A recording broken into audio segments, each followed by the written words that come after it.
Madame la Première Dame, honorables invités, nous apprécions le fait que le thème défini par l'ONU-SIDA cette année, laisser la communauté diriger, prenne en compte la dimension communauté à la base pour stimuler l'engagement collectif et communautaire afin de briser la chaîne de transmission du virus.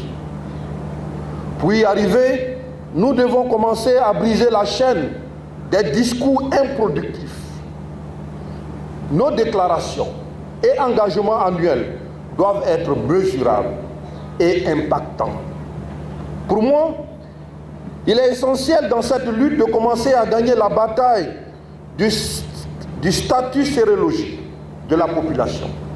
C'est pourquoi nous devons intensifier nos efforts vers la sensibilisation à l'outrance afin de provoquer un réel changement de perception et de comportement. Nos politiques et stratégies doivent conduire chaque citoyen à un réflexe simple, celui du contrôle de son statut sérologique. La connaissance et la maîtrise de ces données pour l'ensemble de la population sont au cœur de cette bataille. Plus que jamais, la Guinée est déterminée à encourager le dépistage volontaire et massif. Il est aujourd'hui établi qu'une personne vivant avec le VIH qui débute un traitement antirétroviral aura la même expérience de vie qu'une personne séronégative au VIH du même âge.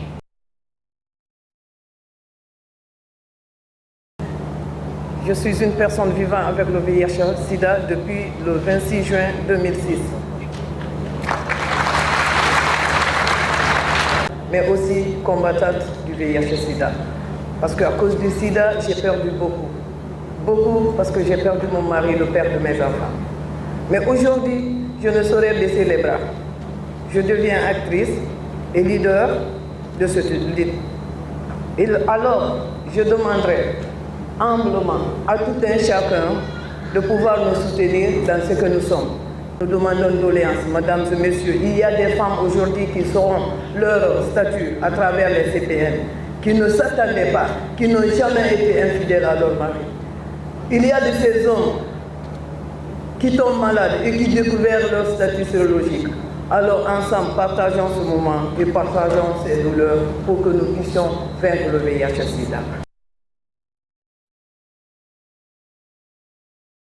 Mesdames et messieurs, à travers la Fondation Solidaire, nous souhaitons créer un environnement où les filles et les femmes sont respectées et valorisées pour leurs talents, leurs compétences et leurs contributions.